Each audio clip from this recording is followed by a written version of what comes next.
सब लोग जल्दी से जुड़ जाइए। सभी का मिशन 50 के करंट अफेयर सीरीज में ढेर सारा स्वागत है। किसी ने कहा जिंदगी दी है तो जीने का हुनर भी देना। अब 45 दिन का समय है, खूब मेहनत करना है और भगवान से बस इतना प्रार्थना करना है कि मेहनत करने की शक्ति दीजिए। रिजल्ट नहीं, रिजल्ट तो हम मेहनत से लेंगे। हमें मेहनत की शक्ति दीजिए, हमें बाधाओं से मुक्त रखिए ताकि हम मेहनत कर सकें। तो किसी ने कहा जिंदगी दी है तो जीने का हुनर भी देना। पांव बक्से हैं तो तौफी के सफर भी देना। गुफ्तगू तूने सिखाई, गुफ्तगू तूने सिखाई कि मैं गूंगा था, अब मैं बोलूंगा तो बातों में असर भी देना। तो इसी के साथ हम सभी का स्वागत करते हैं। अमरजीत कुमार जी, नंदिनी, विवेक रंजन, बिल्कुल बिल्कुल मिलिएगा। विवेक रंजन, मैं आपका वेट कर रहा हूं, सभी का वेट करूंगा भाई, जो लोग सेलेक्ट होंगे। नेहा शर्मा, राजालाल, संजना कुमारी, सभी लोग जल्दी से जुड़ जाइए। एक बार सेशन को शेयर कर दीजिए, सभी लोग सेशन को शेयर कर दीजिए और जल्दी से सब लोग जुड़ जाइए। मेहनत करना है, मेहनत का कोई विकल्प नहीं है। खूब मेहनत करना है, लगातार मेहनत करना है, डरना नहीं है, हिम्मत से लग जाना है। तो चलिए हम लोग आज का करंट अफेयर की सेशन शुरुआत करते हैं। अर्चना पांडे, मोहम्मद रिजबुल हक, रणधीर पांडे, सभी लोग को ढेर सारा स्वागत। सोनू आनंद, चंचल कुमारी, खुशबू कुमारी, संजना कुमारी, नीतू दुबे, सभी को स्वागत है भैया। सब लोग ढेर सारा शुभकामना, सबको मेहनत करिए, लगातार मेहनत करिए। चलिए तो आज का करंट अफेयर हम लोग देखते हैं। आज का करंट देखते हैं हम लोग। किस सत्र से केंद्रीय विश्वविद्यालय के स्नातक पाठ्यक्रम, किस सत्र से केंद्रीय विश्वविद्यालय के स्नातक पाठ्यक्रम में दाखिले के लिए कॉमन एंट्रेंस टेस्ट होगा?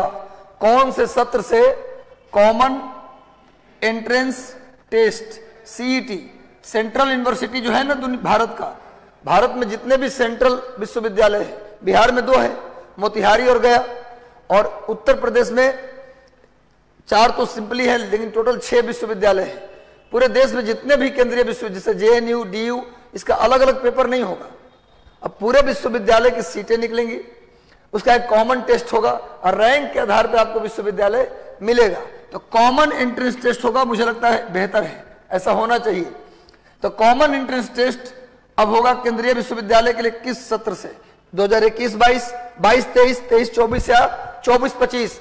सब लोग जल्दी से जुड़ जाइए और अपनी मेहनत को अब हम लोग बहुत जल्द इसी वीक से हम लोग अब रिवीजन स्पेशल क्लास भी शुरू करेंगे करंट का। साथ में बिहार का इकोनॉमिक सर्वे, बिहार का बजट, भारत का इकोनॉमिक सर्वे, भारत का बजट का सेशन भी इसी वीक में लूंगा।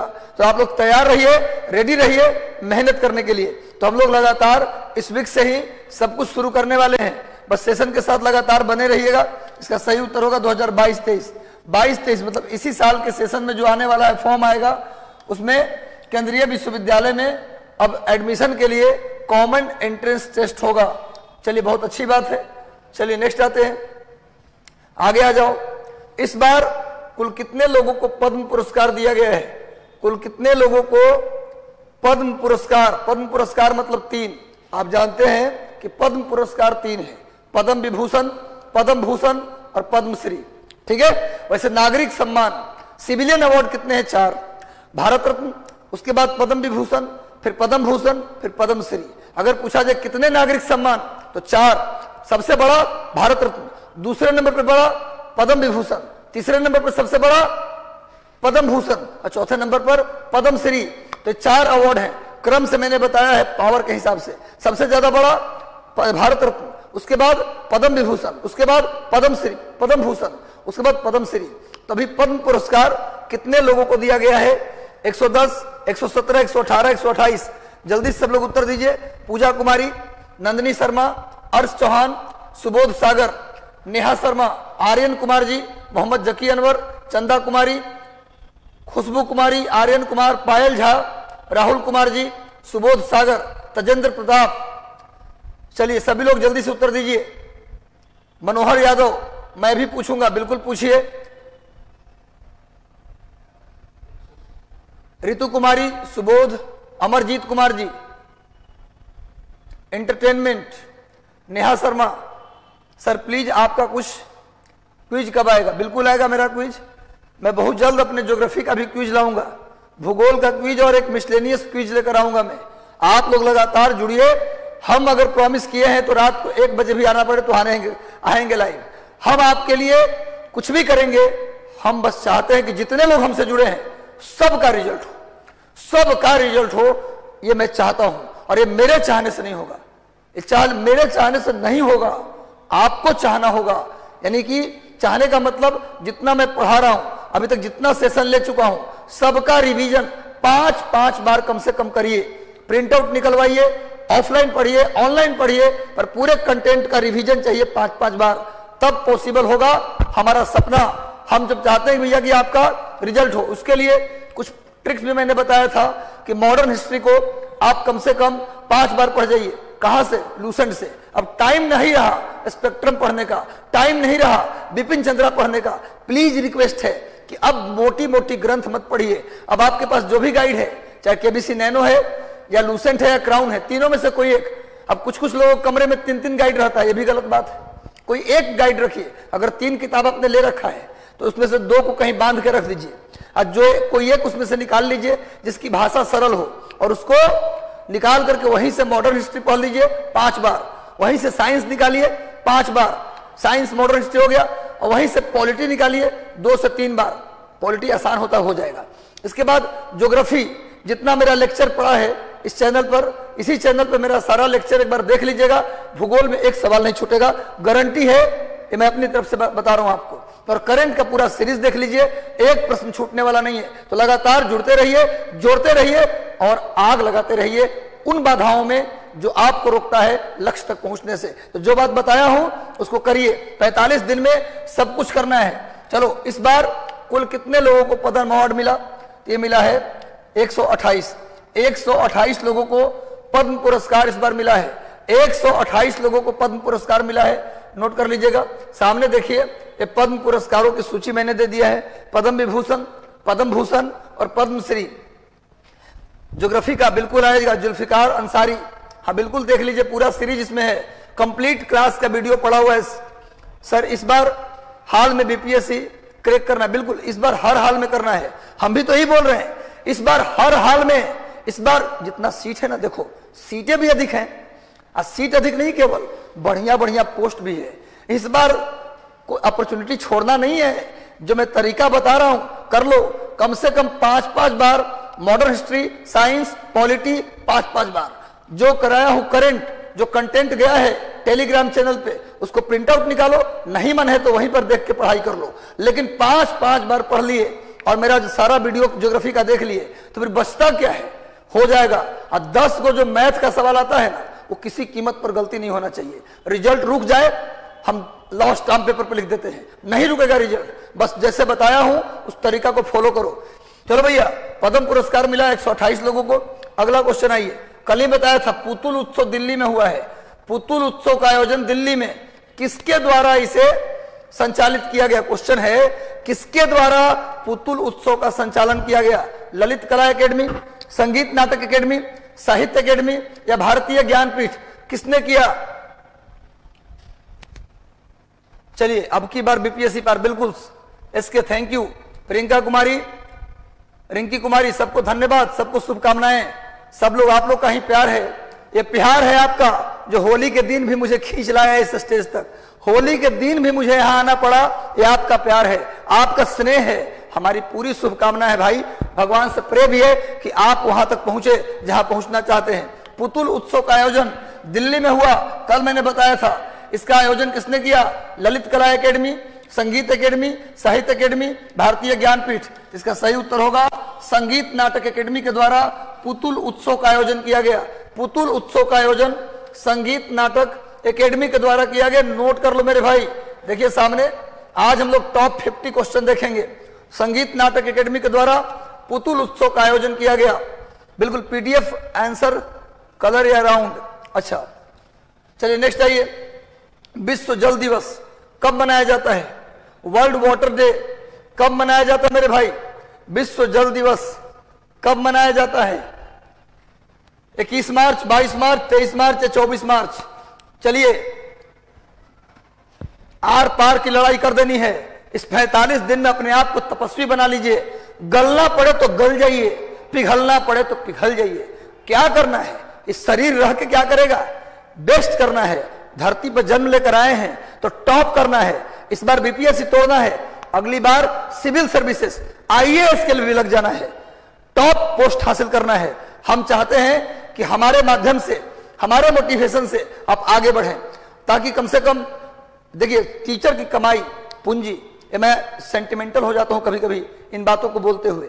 आप मेरी पूंजी, मैं पूरा जीवन लगा दिया इस चीज को लेकर के, और जब मैं अपने लोगों के बीच बात करता हूं तो आपकी चर्चा करता हूं कि आप मेरे इतने बच्चे यहां सेलेक्ट हैं, वहां सेलेक्ट हैं। वो मौका आप देंगे तब जब आप रिवीजन करेंगे, मेहनत करेंगे। चलो भैया, इस सही उत्तर क्या होगा? विश्व जल दिवस कब मनाते हैं?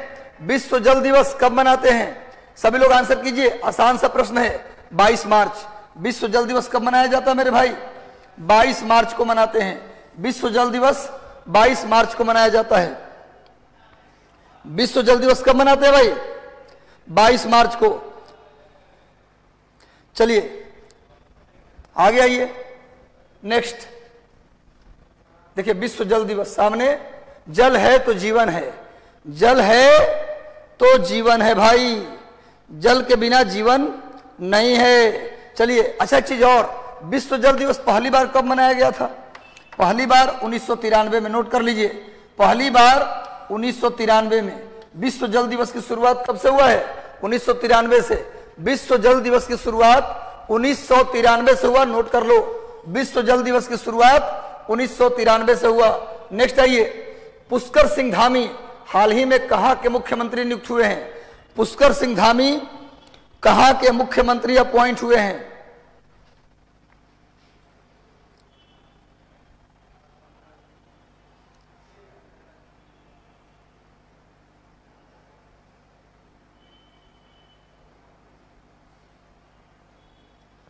चलिए, मणिपुर, गोवा, उत्तराखंड या पंजाब?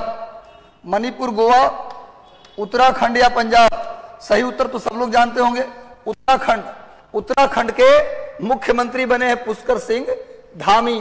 पुष्कर सिंह धामी उत्तराखंड के मुख्यमंत्री बने हैं। उत्तराखंड की बात करेंगे, उत्तराखंड की बात करेंगे तो यहां पर क्या है भाई? यहां पर जिम कॉर्बेट नेशनल पार्क है। जिम कॉर्बेट नेशनल पार्क, जिसका नाम बदल के, इसका नाम चेंज हो गया है, अब इसका नाम बदल के कर दिया गया रामगंगा नेशनल पार्क। नोट कर लीजिए, ये करंट अफेयर है, ये करंट अफेयर है मेरे भाई। रामगंगा नेशनल पार्क ये करंट है। जिम कॉर्बेट का नाम बदल के कर दिया गया है रामगंगा नेशनल पार्क। नोट कर लीजिए, जिम कॉर्बेट का नाम बदल के रामगंगा नेशनल पार्क कर दिया गया है। उत्तराखंड में कई झीलें हैं, जिसमें नैनीताल, देवताल, भीमताल। नोट कर लीजिए, ये सब इंपॉर्टेंट है भाई। भीमताल इंपॉर्टेंट है, नैनीताल, देवताल, भीमताल काफी इंपॉर्टेंट है। उत्तराखंड की बात करें, उत्तराखंड में मसूरी है। उत्तराखंड में मसूरी है, जहां आईएएस को ट्रेनिंग मिलता है, आईएएस को ट्रेनिंग। और मसूरी में काम्पटी जलप्रपात भी है, काम्पटी जलप्रपात भी है। नोट कर लीजिए, मसूरी में काम्पटी जलप्रपात भी है। ये सब उत्तराखंड में है। उत्तराखंड के मुख्यमंत्री पुष्कर सिंह धामी बने हैं। चलिए नेक्स्ट आते हैं, इन सब चीजों को नोट करते चलिए। ये पुष्कर सिंह धामी हैं, जिन्हें उत्तराखंड का सीएम नियुक्त किया गया है, उत्तराखंड का मुख्यमंत्री नियुक्त किया गया है। नेक्स्ट आइए आगे, देश के सबसे युवा राज्यसभा सांसद, बहुत इंपॉर्टेंट, जल्दी से आंसर करो। देश का सबसे युवा राज्यसभा सांसद कौन बन गए? 33 साल, मात्र 33 साल की उम्र में इन्होंने राज्यसभा का नामांकन किया है और बनना तय है, बना नहीं है, बनना तय है। 33 साल में राज्यसभा सांसद हरभजन सिंह, राघव चड्ढा, नवजोत सिंह सिद्धू, इनमें से कोई नहीं। जल्दी बताइए कौन बनेंगे सबसे कम उम्र के, सबसे कम एज के राज्यसभा सांसद कौन बन जाएंगे? सबको उत्तर देना है। मामला कंफ्यूजन का है। कुछ लोग हरभजन सिंह बोल रहे हैं, कुछ लोग राघव चड्ढा बोल रहे हैं। राघव चड्ढा ये भैया हैं, हरभजन सिंह भी गए, हरभजन सिंह भी गए हैं, लेकिन 33 साल का उम्र लिख लीजिए, 33 वर्ष की उम्र में सबसे कम उम्र के बन गए राज्यसभा सांसद। राज्यसभा सांसद बनने की उम्र कितनी होती है जी? 30 वर्ष। राज्यसभा सांसद बनना है तो आपकी आयु कम से कम 30 साल होनी चाहिए। यह आदमी मात्र 3 साल गैप करके बन गया, यानी सबसे कम उम्र के राज्यसभा सांसद बने हैं राघव चड्ढा। याद रखिए आप लोग।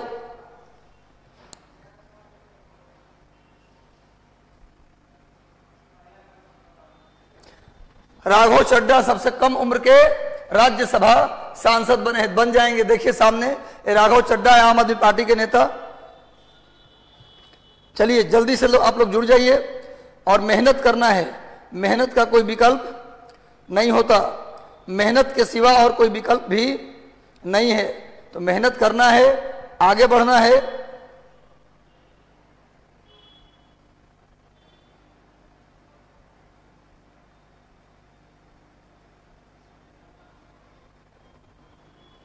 जीत और हार आपकी सोच और आपके प्रयास पर निर्भर करता है।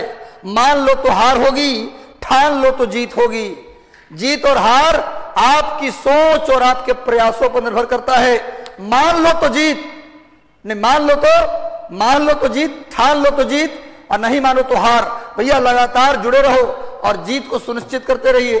चलो भैया, राघव चड्ढा बन गए सबसे कम उम्र के। आगे बढ़िए। बनारस के रहने वाले योग गुरु बाबा शिवानंद, 126 साल की उम्र में इनको पद्म पुरस्कार मिला है। इन्हें कौन सा पुरस्कार मिला? योग गुरु बाबा शिवानंद जी को 126 साल की उम्र में कौन सा पुरस्कार मिला? ये बनारस के रहने वाले हैं। सबसे बड़ी बात कि ये वाराणसी के रहने वाले हैं। योग गुरु बाबा शिवानंद 126 साल की उम्र में इन्हें कौन सा अवार्ड मिला? पद्म विभूषण, पद्म श्री, पद्म भूषण। जल्दी बताइए कौन सा पुरस्कार मिला? 126 साल के बनारस के रहने वाले योग गुरु बाबा शिवानंद जी को कौन सा अवार्ड मिला है? पद्म भूषण, पद्म श्री, पद्म विभूषण। चलिए जल्दी बता दीजिए। इसका सही उत्तर होगा पद्म श्री। पद्म श्री। देखिए सामने में इनका चित्र है बाबा का। बाबा का चित्र देखिए, 126 साल के हैं, योग कराते। योग में वो गुण है, योग में वो गुण है जो आपको 126 साल तक निरोग जिंदा है। निरोग, अभी भी दौड़ते हैं बाबा। 126 साल में बाबा दौड़ रहे हैं और दिल्ली जाकर अवार्ड खुद लिए हैं। तो बाबा शिवानंद जी बनारस के रहने वाले, इनको पद्म श्री मिला है। आगे आइए। हाल ही में किस राज्य ने निर्णय लिया है कि अगर मेरे राज्य के बच्चे सेना में भर्ती होना चाहते हैं तो उनके लिए हम ट्रेनिंग कैंप खोलेंगे, ट्रेनिंग स्कूल। कौन से राज्य ने, किस केंद्र शासित प्रदेश ने यह निर्णय लिया कि अब अपने राज्य के बच्चों को अगर उन्हें आर्मी में जाना है तो जाने से पहले ही हम ट्रेनिंग देंगे ताकि वो आर्मी में जाके क्वालिफाई कर लें, दौड़, बीम और जो भी फिजिकल फिटनेस है उसको क्वालिफाई कर सकें। इसके लिए किस राज्य सरकार ने स्कूल खोलने का निर्णय लिया है? जल्दी बताइए। राजस्थान, हरियाणा, पंजाब या दिल्ली? किस राज्य सरकार ने? बिल्कुल सही। सभी लोग अच्छे से उत्तर दे रहे हैं, बहुत बढ़िया भाई। इसी के कायल हैं, आप लोगों का फैन बन गया हूं मैं, आप सभी का फैन हो गया हूं। बहुत बेहतरीन उत्तर, Delhi is the right answer. Kejriwal ji बोले कि सेना में जाने का सपना है तो अभी मैं पूरा करवाऊंगा। सेना में जाने के लिए फिजिकल ट्रेनिंग स्कूल खोलेंगे। कौन? केजरीवाल। चलिए, कुलतर सिंह संधवान। कुलतर सिंह सांधवान किस राज्य के विधानसभा स्पीकर बने हैं? किस राज्य के विधानसभा स्पीकर बने हैं? कुलतर सिंह सांधवान।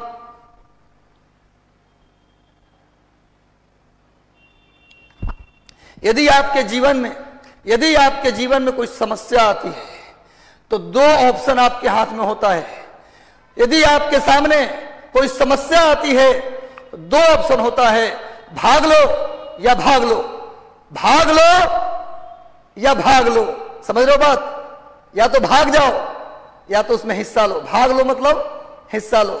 समस्या आती है, 2 ऑप्शन, भाग लो या भाग लो। जो भाग लेता है ना, भागता नहीं है बल्कि उसमें शामिल होता है, वो इंसान निखर के सूरज की तरह चमकता है। इसलिए समस्याओं से घबराना नहीं है। समस्या औकात क्या है? आओगे, जोर से हंसेंगे, औकात नहीं तुम्हारी कि हमें तुम रुला सकते हो, लगातार लगे रहिए। तो भैया कुलतर सिंह संधवान ये बने हैं पंजाब के बने हैं स्पीकर, पंजाब विधानसभा के स्पीकर बने हैं कुलतर सिंह सांधवान। नोट कर लीजिए, कुलतर सिंह सांधवान पंजाब विधानसभा के स्पीकर बने हैं। सामने में इनका चित्र मैंने लिया, आप देख सकते हैं। ये कुलतर सिंह सांधवान है, आम आदमी पार्टी के नेता, आम आदमी के नेता हैं। ये स्पीकर बने हैं पंजाब विधानसभा के स्पीकर, आम आदमी पार्टी। अभी कमाल करके रखा हुआ है। हाल ही में लोकसभा स्पीकर ने किस जगह के अस्पतालों के लिए प्रसादम रथ को हरी झंडी दिखाया है। प्रसादम रथ, हॉस्पिटल में जो लोग आते हैं ना अपने रोगी को लेकर, उनके जो गार्जियन आते हैं, उनको खाने पीने का सामान, इन सब को लेकर एक रथ शुरू किया है, प्रसादम रथ। ये शुरू किया है लोकसभा के स्पीकर ओम बिड़ला ने इसको हरी झंडी दिखाया है। किस जगह के अस्पतालों के लिए? मथुरा के अस्पताल, दिल्ली के अस्पताल, आगरा के अस्पताल या गुड़गांव के अस्पताल? सर प्लीज आपका बुक कब आएगा? बहुत जल्द, अब इंतजार खत्म होने वाला है। करंट अफेयर के बुक का इंतजार खत्म, 2 से 3 दिन या मैक्सिमम 5 दिन में आपके सामने पूरा बुकलेट होगा। करंट अफेयर की पूरी बुकलेट होगी और बेहतरीन तरीके से होगी। जो होगा वो सबसे बेहतर होगा। आप लोग बस थोड़ा और वेट कर लीजिए। प्रसादम रथ कहाँ के अस्पताल के लिए और किस लिए भाई? जो लोग रोगी को लेकर अस्पताल में आते हैं वो कहाँ रहेंगे? उनको रहने की व्यवस्था, खाने की व्यवस्था, इसके लिए प्रसादम रथ शुरू किया है दिल्ली के अस्पतालों के लिए। किसने किया? लोकसभा के स्पीकर ओम बिड़ला। कहां से सांसद हैं? कोटा। कहां से सांसद है भैया? कोटा से सांसद हैं ओम बिड़ला। नोट कर लीजिए, लोकसभा स्पीकर। आगे आइए, देखिए सामने ही प्रसादम रथ का चित्र मैंने लिया है। प्रसादम रथ खाना, ये किनके लिए? जो लोग रोगी को लेकर आते हैं दिखाने के लिए, उनके लिए प्रसादम रथ खाना। चलो सेशन को एक बार सभी ग्रुप में शेयर कर दीजिए। जितने भी आपके मित्र हैं, दोस्त हैं, उनको पर्सनली शेयर कर दीजिए। सारे ग्रुप में डाल दीजिए लिंक को, और टेलीग्राम चैनल पर शेयर कर दीजिए। हर जगह शेयर कर दीजिए, ताकि हम चाहते हैं कि पूरा बिहार का बच्चा जो रियल में मेहनती है, हम चाहते हैं जो रियल में मेहनती है, जो सच में पहुंचना चाहता है, हम उसकी मदद करेंगे। एकमात्र लोभ है, बताया तो हूं, आपका सिलेक्शन, वो आप करेंगे। हमारा वो सपना आप पूरा करेंगे। विश्व वायु गुणवत्ता रिपोर्ट के अनुसार 2021 में सबसे प्रदूषित देश कौन है भैया? जल्दी बताओ। भारत, बांग्लादेश, पाकिस्तान, भूटान। ये रिपोर्ट कल ही जारी हुआ है। ये रिपोर्ट कल ही जारी हुआ। 2021 में कौन सा देश सबसे ज्यादा प्रदूषित देश बन गया? जल्दी बताओ। सभी लोग आंसर दे। मनोहर यादव तो पूरा लिस्ट ही दे दिए। बांग्लादेश 4, पाकिस्तान। बहुत बहुत बहुत शुभकामना मनोहर जी, आपको ढेर सारी शुभकामना। सभी लोग आंसर करिए भाई। मनोहर जी तो कमाल ही कर दिए, क्रम से बता दिए सभी देश का नाम। आंसर होगा बांग्लादेश। इसके बाद आता है 4 का स्थान। भारत का स्थान चौथा है। भारत का प्रदूषण के मामले में चौथा सबसे प्रदूषित देश कौन है जी? भारत। और सबसे ज्यादा प्रदूषित बांग्लादेश। सबसे अधिक प्रदूषित देश बांग्लादेश और चौथा प्रदूषित भारत। बस ये दोनों याद रखना। बांग्लादेश सबसे ज्यादा प्रदूषित और भारत का स्थान प्रदूषण के मामले में, वायु प्रदूषण के मामले में चौथा है। चलो देखो सामने, ये बांग्लादेश का मैंने चित्र ले लिया था प्रदूषण का लेवल का। विश्व वायु गुणवत्ता रिपोर्ट के अनुसार भारत का प्रदूषण के मामले में कौन सा स्थान है? चलिए बता भी दिया हूं। चलिए भारत का प्रदूषण के मामले में कौन सा स्थान है? इसका उत्तर तो मैं दे दिया हूं आप लोगों को। विश्व वायु गुणवत्ता सूचकांक के अनुसार भारत का पॉल्यूशन के मामले में कौन सा स्थान है? बता चुका हूं मेरे भाई, चौथा स्थान। इसमें टाइम मत लगाइए, चौथा स्थान है। आगे आइए, नेक्स्ट आते हैं। भारत सरकार ने कहा, देखिए नेक्स्ट, भारत सरकार ने कहा नहीं, कहां होगा? भारत सरकार ने कहा राष्ट्रीय सीमा शुल्क प्रत्यक्ष कर और नारकोटिक्स अकादमी की स्थापना की है।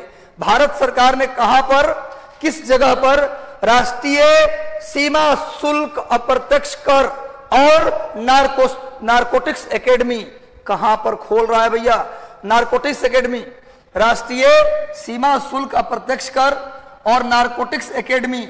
भारत सरकार ने इसकी आधारशिला कहां रखी है? इसका माइलस्टोन कहां रखा गया है? विशाखापट्टनम, अनंतपुरम, करनूल या विजयनगर? चलिए बताइए जल्दी से, कौन से जगह पर राष्ट्रीय सीमा शुल्क पर अप्रत्यक्ष कर नारकोटिक्स एकेडमी, इसकी शुरुआत कहां की जा रही है? जल्दी से उत्तर दीजिए। अनंतपुरम। अनंतपुरम आंध्र प्रदेश में, ये नोट कर लीजिए। आंध्र प्रदेश के अनंतपुरम में राष्ट्रीय सीमा शुल्क, अप्रत्यक्ष कर और नारकोटिक्स एकेडमी की स्थापना अनंतपुरम में, याद कर लो अनंतपुरम, नोट कर लो मेरे भाई, अनंतपुरम में की जा रही है। सामने देखिए, आगे आते हैं नेक्स्ट। वायु गुणवत्ता रिपोर्ट, फिर से आ गया। वायु गुणवत्ता रिपोर्ट में विश्व में प्रदूषित शहरों में कितने शहर भारत में है? यहां पर साल नहीं होगा, कितने शहर भारत में हैं? जल्दी बताइए। दुनिया में प्रदूषित शहरों के लिस्ट में कितने शहर भारत के हैं? 50, 53, 65 या 63? जल्दी बताओ। प्रदूषित शहरों की श्रेणी में जल्दी बता दो, प्रदूषित शहरों की श्रेणी में भारत के कितने शहर हैं? भारत के कितने शहर हैं? 50, 53, 65, 63? वायु गुणवत्ता की रिपोर्ट के अनुसार वायु प्रदूषण के मामले में दुनिया में जितने शहर आए हैं उसमें इंडिया के कितने शहर को लिया गया है? 50, 53, 65 या 63? सही उत्तर होगा 63। भारत के 63 शहरों को शामिल किया गया है। यानी वायु प्रदूषित शहर भारत में कितने हैं जी? 63। इसके अनुसार वायु गुणवत्ता, आप किसी भी शहर में चले जाओ, शाम के वक्त आप देखना जहां भीड़ भाड़ गाड़ियों की होती है, सांस लेना मुश्किल हो जाता है। 63 क्या, भारत के हर शहर के हालात वही है। चलो भैया आगे बढ़ते हैं। 63 शहरों को लिया गया है। आगे नेक्स्ट आ जाओ। वायु गुणवत्ता सूचकांक के अनुसार इस प्रश्न का उत्तर दीजिए, तब जानेंगे कि आप लोग पढ़ाई करके आए हैं। वायु गुणवत्ता सूचकांक के अनुसार, एयर पॉल्यूशन इंडेक्स के अनुसार दुनिया की सबसे प्रदूषित राजधानी कौन बन गई? इस्लामाबाद, ढाका, दिल्ली या टोक्यो? जल्दी बताओ मेरे भाई, कौन बन गया दुनिया की सबसे प्रदूषित राजधानी? दुनिया की सबसे प्रदूषित राजधानी कौन बन गई? सोचने वाली बात है, चिंताजनक बात है। दुनिया की सबसे प्रदूषित राजधानी दिल्ली, ये सोचने वाली, चिंता करने वाली बात है। दिल्ली में सुप्रीम कोर्ट के चीफ जस्टिस को कहना पड़ा था कि हम लोग गैस चैम्बर में हैं, यहां नाती पोतों को रखना भी दिक्कत हो गया है। सुप्रीम कोर्ट के चीफ जस्टिस स्पेशली बोले कि अब यहां अपने परिवार को मैं नहीं रखता क्योंकि दिल्ली गैस चैम्बर बन गया है। सुप्रीम कोर्ट के चीफ जस्टिस को ऐसा कहना पड़ जाता है। सोचिए क्या स्थिति है। दिल्ली सबसे प्रदूषित राजधानी बन गया दुनिया का। चलिए कुछ तो मिला, दिल्ली दुनिया की सबसे प्रदूषित राजधानी बन गई। सामने मैंने लिया है, देख लीजिए, दिल्ली दुनिया की सबसे प्रदूषित राजधानी। चलो भैया लिंक एक बार शेयर कर दीजिए, और एक बार सेशन अच्छा लग रहा है तो लाइक कर दीजिए। आगे आओ।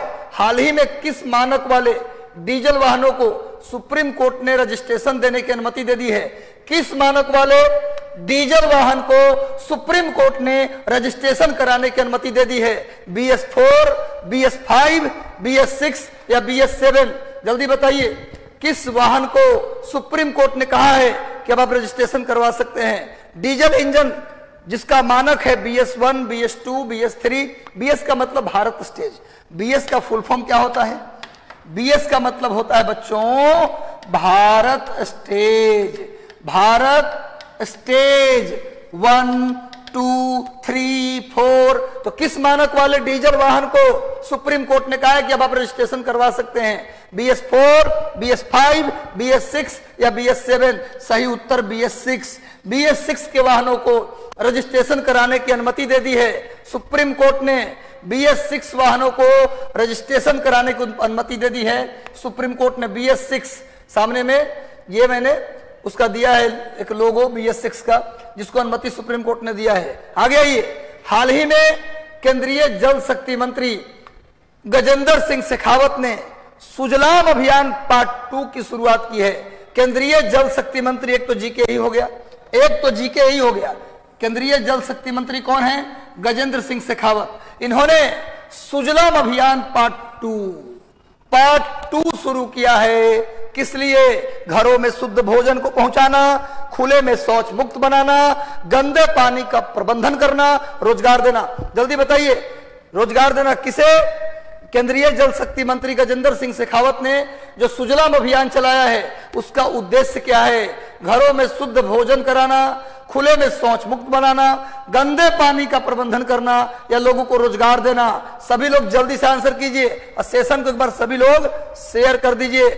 अर्चना पांडे, अंजलि कुमारी, कोमल कुशवाहा, तनु कुमार, संजना कुमारी, आर्यन कुमार, यूपीएससी प्रिया शर्मा, आर्ष चौहान, पिंटू कुमार।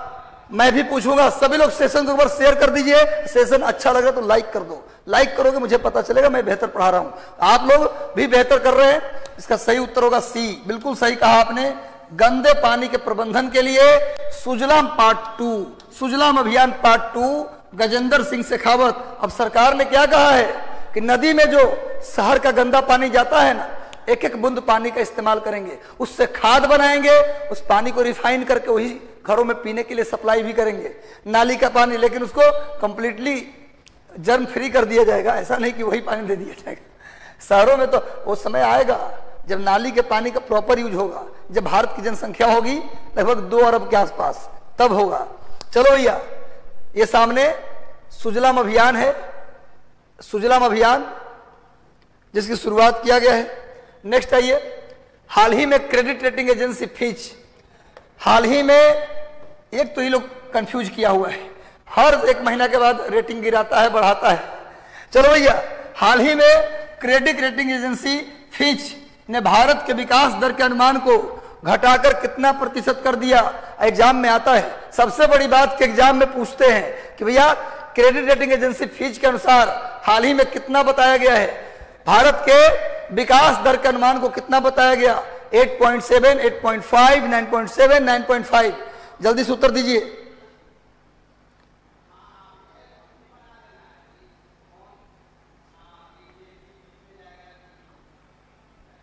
सभी लोग जल्दी जल्दी आंसर कर दीजिए और सेशन को एक बार शेयर कर दीजिए सब जगह।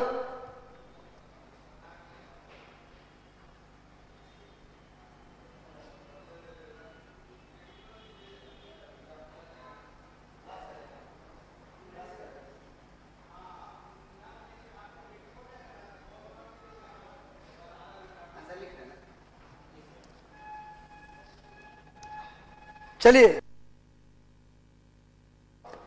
इसका सही उत्तर क्या होगा मेरे भाई? इसका सही उत्तर होगा 8.5%। 8.7 था पहले, लेकिन इसको घटाकर 8.5 कर दिया गया। चलो नेक्स्ट आते हैं, आगे आ जाओ मेरे भाई। ये क्रेडिट रेटिंग एजेंसी फिच का मैंने चित्र दिया है, इसी ने क्या किया, भारत के रेटिंग को 8.5 कर दिया 8.7 से। आगे आते हैं, नेक्स्ट आ जाओ। झांग मिंग किस संगठन के महासचिव हैं? झांग मिंग किस संगठन के महासचिव हैं? जल्दी बताइए, झांग मिंग किस संगठन के महासचिव हैं? झांग मिंग किस संगठन के महासचिव हैं? चलो जल्दी से बताओ। यही जज्बा रहा जो जज्बा बरकरार रखे हो, यही जज्बा रहा तो मुश्किलों का हल भी निकलेगा। जमी बंजर हुई तो क्या, वहीं से जल भी निकलेगा। ना हो मायूस ना घबरा अंधेरों से मेरे साथी, इन्हीं रातों के दामन से सुनहरा कल भी निकलेगा। बस भैया लगे रहो, कल होगा और जरूर होगा, उजाला होगा और जरूर होगा मेरे भाई, लगे रहो। तो भैया झांग मिंग संघाई सहयोग संगठन का क्या है भाई, महासचिव हैं। संघाई सहयोग संगठन के महासचिव झांग मिंग हैं। सामने में इनका चित्र भी दिया है, देख लीजिए आप। झांग मिंग ये संयुक्त ये एससीओ के संघाई सहयोग संगठन के क्या है, महासचिव हैं। आगे आइए नेक्स्ट। पैरा एथलीट धर्मवीर ने 13वीं फैजा अंतरराष्ट्रीय पैरा एथलेटिक चैंपियनशिप में कौन सा पदक जीता है? जल्दी बताइए। धर्मवीर, पैरा एथलीट धर्मवीर ने 13वीं फैजा अंतरराष्ट्रीय पैरा ओलंपिक एथलेटिक्स चैंपियनशिप में कौन सा पदक जीता? पैरा एथलेटिक धर्मवीर ने 13वीं फैजा अंतरराष्ट्रीय पैरा ओलंपिक चैंपियनशिप में कौन सा मेडल जीता है? स्वर्ण पदक, रजत पदक, कांस्य पदक या इनमें से कोई नहीं? सभी लोग जल्दी से उत्तर दे दो भाई, जल्दी से आंसर कीजिए। पैरा एथलीट धर्मवीर ने कौन सा पदक जीता है? तो हो जाएगा रजत पदक। रजत पदक यानी सिल्वर मेडल, सिल्वर जीता है, सिल्वर मेडल जीता है 13वीं फैजा अंतरराष्ट्रीय पैरा ओलंपिक में धर्मवीर ने जीता है रजत पदक यानी सिल्वर मेडल। सामने धर्मवीर जी का चित्र मैंने दिया है, देख लीजिए आप। इन्होंने रजत पदक जीता है भाई फैजा अंतरराष्ट्रीय पैरा एथलेटिक चैंपियनशिप में इन्होंने रजत पदक जीता है। नेक्स्ट आ जाओ भाई। वायु गुणवत्ता प्रबंधन आयोग के द्वारा दिल्ली के आसपास 300 किलोमीटर के एरिया में कितने थर्मो इलेक्ट्रिक प्रोजेक्ट को प्रदूषण के मामले में चेतावनी दी है? कितने थर्मो इलेक्ट्रिक प्रोजेक्ट, ताप विद्युत संयंत्र को, जो दिल्ली के 300 मीटर के एरिया में ताप विद्युत संयंत्र हैं, उसमें से कितनों को अभी प्रदूषण के मामले में चेतावनी दी गई है? जल्दी बताइए। वायु गुणवत्ता प्रबंधन आयोग के द्वारा कितने ताप विद्युत संयंत्र को प्रदूषण के मामले में चेतावनी दी गई है? 11, 12, 13 या 14? जल्दी बताइए। जीवन की सबसे बड़ी खुशी उस काम को करने में है जिसे लोग कहते हैं तुम नहीं कर सकते। उस काम को करने में जो खुशी आनंद मिलती है वो किसी में नहीं है। खुद को इतना कमजोर मत होने दो कि तुम्हें किसी के एहसान की जरूरत हो। दर्द गम डर जो भी है बहस तेरे अंदर है। खुद के बनाए पिंजरे से निकल कर देख, तू भी एक सिकंदर है। सभी सिकंदर लग जाइए, जल्दी से जुड़ जाइए। मेरे नजर में आप सभी सिकंदर हैं, सभी विजेता हैं। हारना नहीं है, थकना नहीं है। थक कर गए बैठ गए क्या भाई? मंजिल दूर नहीं है भैया। 11 जल्दी से उत्तर दे दो। 11 ताप विद्युत संयंत्र को वायु गुणवत्ता प्रबंधन आयोग ने क्या किया है? चेतावनी दिया है कि या तो बंद कर लीजिए या देख लीजिए, दिल्ली को बर्बाद होने से बचा लीजिए। चलो भैया आगे आइए, देखिए सामने दिल्ली की स्थिति आप देख लीजिए। एयर क्वालिटी मैनेजमेंट कमीशन देख लीजिए, इसने चेतावनी दिया है 11 ताप विद्युत संयंत्र को। जरा देख लीजिए क्या कर दिए हैं दिल्ली की स्थिति आप। आगे आइए। हाल ही में 13वां world para athletic grand prix 2022 का आयोजन कहां किया गया? जल्दी बताइए। किस शहर में 13वां वर्ल्ड पैरा ग्रैंड प्रिक्स जो जीता वही सिकंदर, हार गया वह है बंदर। बहुत बढ़िया, यही जज्बा रखिए 45 दिन तक। चलिए शुभम जी आपको शुभकामना। जैकी कुमार, आशीष रॉय, नीतू कुमारी, सुजीत कुमार, सभी लोग सेशन को एक बार शेयर कर दीजिए। Arvind Kumar ji, 13वां world para grand prix का आयोजन कहां हो रहा है भाई? दुबई। और दुबई के बारे में क्या बताया? दुनिया का पहला पेपरलेस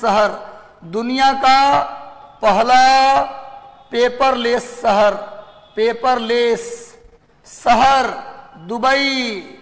और फ्यूचर म्यूजियम दुबई। और दुबई कहाँ है? यूएई में। यूएई को कल बताया था कि FATF ने कहाँ डाला है? ग्रे लिस्ट में। भूलना मना है भैया। यूएई की राजधानी कहाँ है? Abu Dhabi. फ्यूचर म्यूजियम कहाँ है? दुबई में। दुनिया का पहला पेपरलेस शहर दुबई। और यूएई को फाइनेंशियल एक्शन टास्क फोर्स ने किसमें डाला है? ग्रे लिस्ट में। यूएई की राजधानी अबू धाबी। भूलना मना है, भूलना बिल्कुल मना है भाई। सामने में ये जो दुबई में इसका आयोजन हुआ उसका चित्र मैंने दिया है। आगे आ जाओ।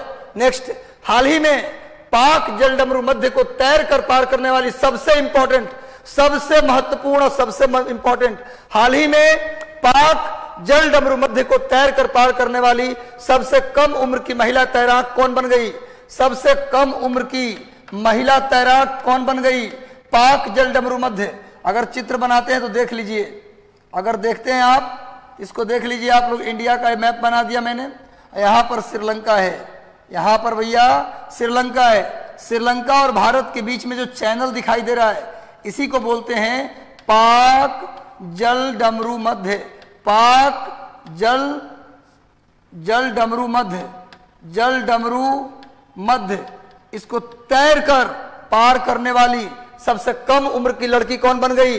जिया रॉय, सुभाना मिश्रा, चारू मित्तल या इनमें से कोई नहीं? सभी लोग जल्दी से उत्तर कीजिए। पाक जलडमरू मध्य को तैर कर किसने पार किया? पाक जलडमरू मध्य को तैर कर कौन पार किया? सब लोग जल्दी से जुड़ जाइए, बेहतरीन करंट होने वाला है। 50 क्वेश्चन मैंने निकाला है, काफी ज्यादा मेहनत किया है। बस आप लोग पढ़िए, रिवीजन कीजिए। हमने कहा 3 R, रूटीन, रेगुलर और रिवीजन। और 3 बात बताया है, हिम्मत, विश्वास और जिद। ये 6 बात याद रखिए, कोई रोकने वाला आपको नहीं है। चलो भैया, पाक जलडमरू मध्य को तैर कर पार। पाक जलडमरू मध्य किसको अलग करता है? श्रीलंका को भारत से। इसको तैर कर पार करने वाली सबसे कम उम्र की लड़की बन गई जिया रोय। जिया रोय, नोट कर लीजिए, जिया रोय सबसे कम उम्र की लड़की बन गई जो पाक जलडमरू मध्य को तैर कर पार किए। सामने में जिया रोय का मैंने चित्र दिया है, आप देख लीजिए। जिया रोय पाक जलडमरू मध्य को तैर कर पार करने वाली सबसे कम उम्र की लड़की बन गई। आगे आइए, हाल ही में किस भारतीय अर्थशास्त्री को संयुक्त राष्ट्र के सलाहकार बोर्ड में शामिल किया गया है? किस भारतीय अर्थशास्त्री को संयुक्त राष्ट्र के सलाहकार बोर्ड में शामिल किया गया? संजय पांडे, अक्षय विधानी, जयंती घोष, इनमें से कोई नहीं। जल्दी बताइए, संयुक्त राष्ट्र भारतीय अर्थशास्त्री को संयुक्त राष्ट्र के एडवाइजरी बोर्ड में शामिल किया गया, वो कौन है? इकोनॉमिस्ट, जिनको यूएनओ के एडवाइजरी बोर्ड में शामिल किया गया। संजय पांडे, अक्षय विधानी, जयंती घोष, सभी लोग आंसर कीजिए। जितने लोग जुड़े हैं लास्ट तक जुड़े रहना है। बेहतर करंट का जानना है तो लास्ट तक जुड़े रहना पड़ेगा। संजय पांडे, अक्षय विधानी, जयंती घोष, इसका सही उत्तर होगा जयंती घोष। जयंती घोष जिसने लगाया है, सही उत्तर है। इन्हें संयुक्त राष्ट्र के सलाहकार बोर्ड में शामिल किया गया है। नेक्स्ट आ जाओ, ये जयंती घोष हैं जिन्हें संयुक्त राष्ट्र के सलाहकार बोर्ड में शामिल किया गया है। जयंती घोष को संयुक्त राष्ट्र के सलाहकार बोर्ड में शामिल किया गया है। नेक्स्ट आइए आगे, हाल ही में प्रसार भारती, भारत के प्रसार भारती ने किस देश के सार्वजनिक सेवा प्रसारक के साथ समझौता किया है? भारत के प्रसार भारती ने कौन से देश के सार्वजनिक सेवा प्रसारक के साथ समझौता किया? ऑस्ट्रेलिया, श्रीलंका, बांग्लादेश या इंडोनेशिया? जल्दी बताइए, किस देश के सार्वजनिक सेवा प्रसारक के साथ भारत के प्रसार भारती ने समझौता किया है? ऑस्ट्रेलिया, श्रीलंका, बांग्लादेश या इंडोनेशिया? सही उत्तर होगा ऑस्ट्रेलिया। बात करें ऑस्ट्रेलिया की, अगर बात करते हैं थोड़ी सी ऑस्ट्रेलिया की बात अगर करें तो ये ऑस्ट्रेलिया है। ऑस्ट्रेलिया, यहां पर है पर्थ, यहां पर है पर्थ और यहां पर है सिडनी। यहां पर है भैया सिडनी। तो ध्यान से देखो, पर्थ से सिडनी के बीच एक रेलवे लाइन है, इसी को बोलते हैं trans Australian railway. Trans Australian railway. और यहां पर एक शहर है, इसका नाम है डार्विन। डार्विन यह है गेटवे ऑफ ऑस्ट्रेलिया। और मैं बता दूं कि यहां पर ऑस्ट्रेलिया की राजधानी है ब्रिस्बेन। ब्रिस्बेन। और यहां पर बात करेंगे तो यहां पर ग्रेट बैरियर रीफ है। Great barrier reef, barrier reef है। ऑस्ट्रेलिया की सबसे लंबी नदी मुर्रे डार्लिंग, मुर्रे डार्लिंग नदी। ऑस्ट्रेलिया की सबसे लंबी नदी मुर्रे डार्लिंग। ऑस्ट्रेलिया की सबसे बड़ी झील आयर झील। आयर झील कहाँ है जी? ऑस्ट्रेलिया में। ऑस्ट्रेलिया में कौन कौन सा मरुस्थल है देख ले। ऑस्ट्रेलिया की सबसे बड़ी झील आयर झील। ऑस्ट्रेलिया की सबसे लंबी नदी मुर्रे डार्लिंग। ऑस्ट्रेलिया के मरुस्थल, ऑस्ट्रेलिया के डेजर्ट कौन सा है भैया? Great Victoria. नोट कर लीजिए, ग्रेट विक्टोरिया। ऑस्ट्रेलिया का मरुस्थल है ग्रेट विक्टोरिया। दूसरा ग्रेट सैंडी, ग्रेट सैंडी। तीसरा ग्रेट सैंडी के बाद ग्रेट गिब्बन और उसके बाद सिम्पसन। ये सभी मरुस्थल कहाँ है? ऑस्ट्रेलिया में। ऑस्ट्रेलिया को, इसका स्क्रीनशॉट ले लीजिए, ऑस्ट्रेलिया को प्यासी भूमि का देश भी कहते हैं। ऑस्ट्रेलिया को प्यासी भूमि का देश भी कहा जाता है।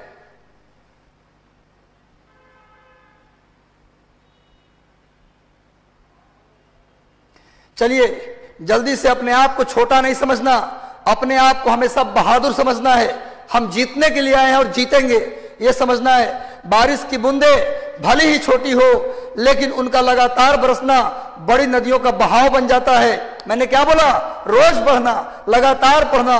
बारिश की बूंदें भले ही छोटी हो लेकिन उनका लगातार बहना बड़ी नदियों का बहाव बन जाता है, वैसे ही हमारे छोटे छोटे प्रयास भी जिंदगी में बड़ा परिवर्तन ला सकता है। तो करते रहिए प्रयास, लगे रहिए, अपने आप को बदल दीजिए। चलो भैया नेक्स्ट आ जाओ। ये प्रसार भारती है जिसने ऑस्ट्रेलिया के सार्वजनिक प्रसार से, चलिए डोल उत्सव, होली के अवसर पर डोल उत्सव मनाया जाता है। कहां? राजस्थान, पश्चिम बंगाल, महाराष्ट्र। जल्दी बताइए किस राज्य में डोल उत्सव मनाया जाता है?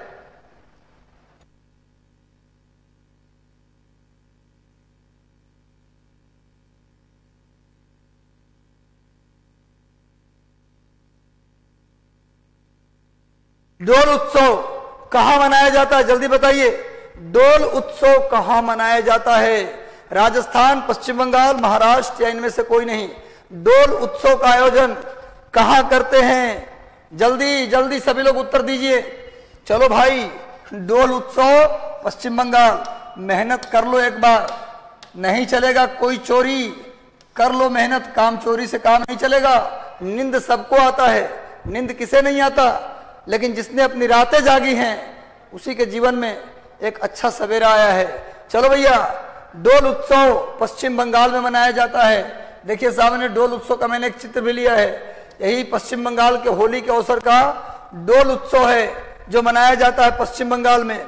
डोल उत्सव नोट कर लीजिए, पश्चिम बंगाल का उत्सव है, कल्चर के क्वेश्चन में आएगा। नेक्स्ट आ जाओ भैया, हाल ही में किसने अपना पहला इंडियन सुपर लीग खिताब जीता है? हाल ही में किसने अपना पहला इंडियन सुपर लीग खिताब जीता? इंडियन सुपर लीग का खिताब सेशन को शेयर कर दीजिए।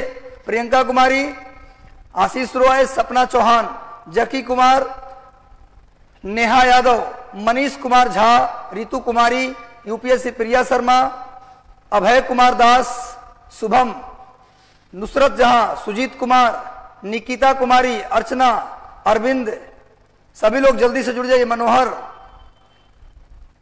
किम जोंग जी, सुजीत कुमार, सभी लोग जल्दी से। पूजा, चलिए हाल शेयर, सेशन को एक बार शेयर कर दो। सेशन को शेयर मैं इसलिए कहता हूं कि बेहतरीन सेशन है, और दूसरी बात कि आपके जितने भी मित्र हैं सब तक यदि बातें पहुंचेंगी तो ज्यादा से ज्यादा लोगों तक बात पहुंचेंगी तो ज्यादा लोग जुड़ेंगे।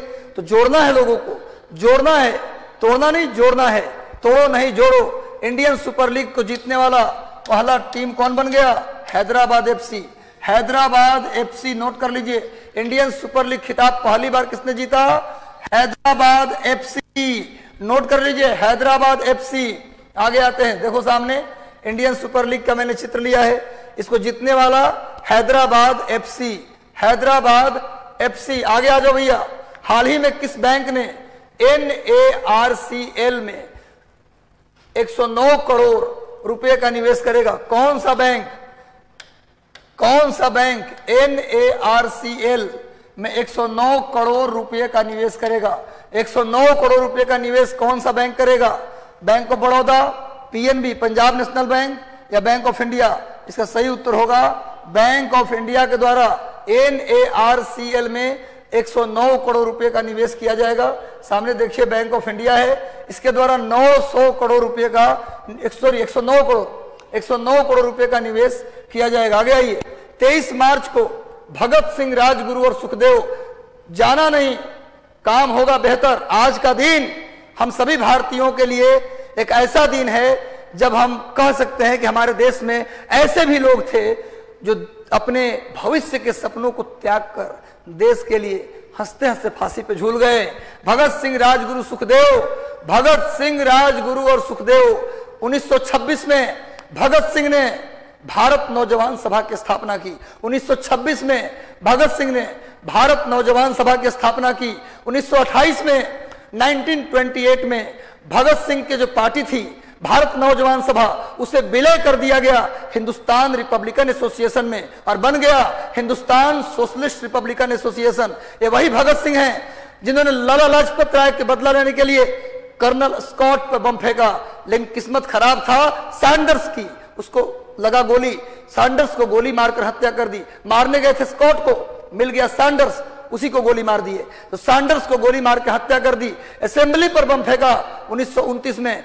उसके बाद हंसते हंसते फांसी के फंदे पर लटक गए।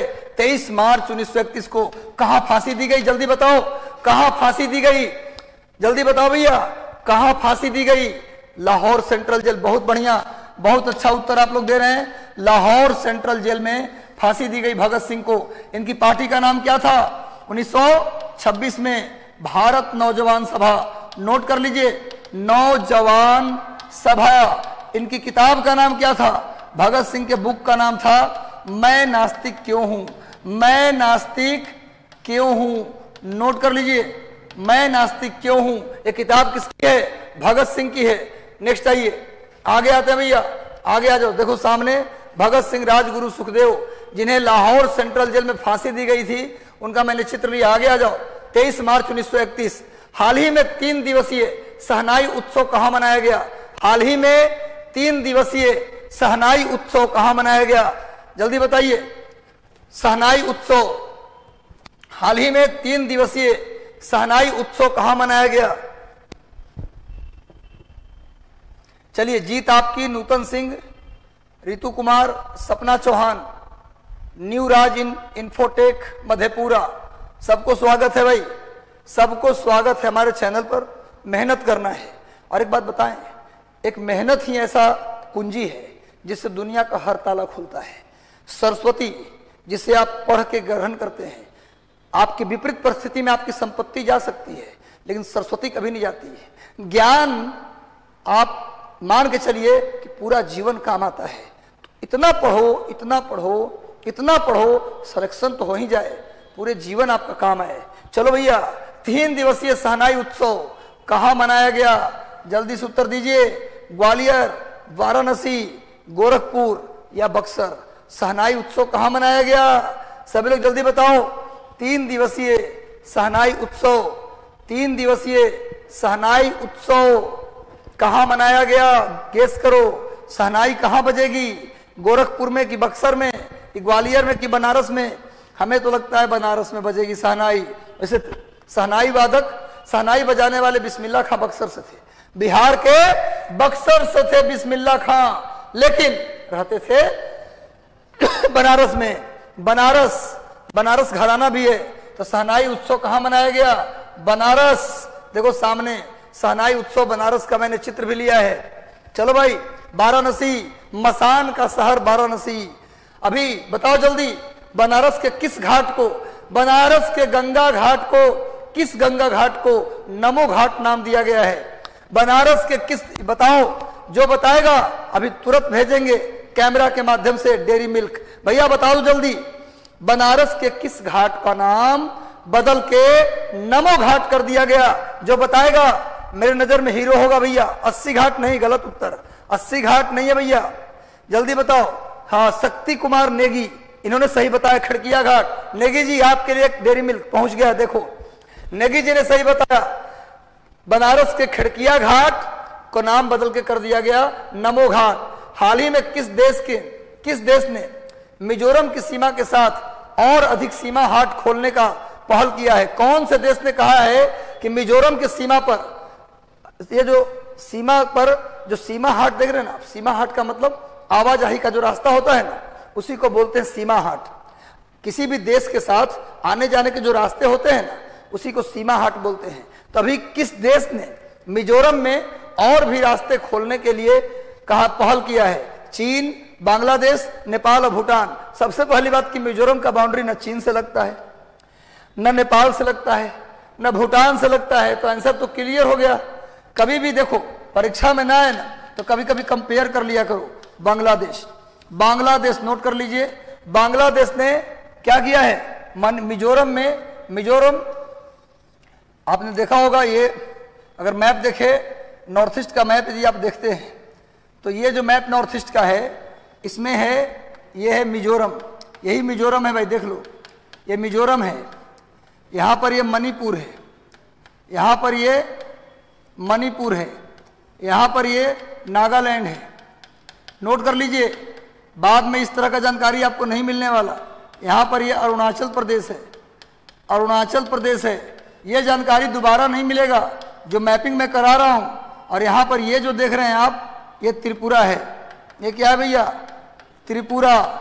ये नोट कर लीजिए, मैपिंग भी हो गया आपका, इसका स्क्रीनशॉट ले लीजिए आप लोग। क्रम से अरुणाचल प्रदेश, नागालैंड। हमको भूख लग गया सर, फास्ट। अच्छा प्रिया शर्मा, कोई बात नहीं, भूख प्यास सब त्यागो प्यारे, भूख प्यास सब त्यागो प्यारे, लग जाओ धून में, याद न रहे, याद न रहे, तुम्हारे लिए मैंने नींद त्यागी, तुम्हारे लिए मैंने भूख त्यागी, तुमको चाहता हूं इस कदर, तुमको चाहता हूं इस कदर कि पाने के लिए सब कुछ छोड़ दूंगा। तो भैया लगातार लगे रहिए। बांग्लादेश ने कहा है, सामने देखिए, ये हमने मैप ले लिया है, मैप ऐसे बना भी दिया था। आगे आइए नेक्स्ट। हाल ही में भारतीय रेलवे के किस कोच फैक्ट्री ने, बहुत इंपॉर्टेंट, भारतीय रेलवे के किस कोच फैक्ट्री ने पहले, भारत का पहला AC 3 tyre economic class coach की शुरुआत की है? बताइए किस कोच फैक्ट्री ने बनाया है, किस कोच फैक्ट्री ने बनाया है एसी 3 टायर इकोनॉमी क्लास? पहले सुनता था भैया हवाई जहाज में इकोनॉमी क्लास, बिजनेस क्लास, अब एसी 3 टायर में इकोनॉमिक क्लास कोच की शुरुआत किसने की है? कौन से रेलवे फैक्ट्री? नासिक, चेन्नई, कपूरथला या रायबरेली? किस रेल फैक्ट्री ने, किस रेलवे कोच फैक्ट्री ने 3 टायर एसी इकोनॉमिक क्लास की शुरुआत की है? नासिक, चेन्नई, कपूरथला या रायबरेली? जल्दी उत्तर दो, किसने शुरू किया है AC 3 tyre economic class coach? किसने शुरू किया? बहुत बढ़िया उत्तर, कपूरथला। कपूरथला कहाँ है जी? पंजाब।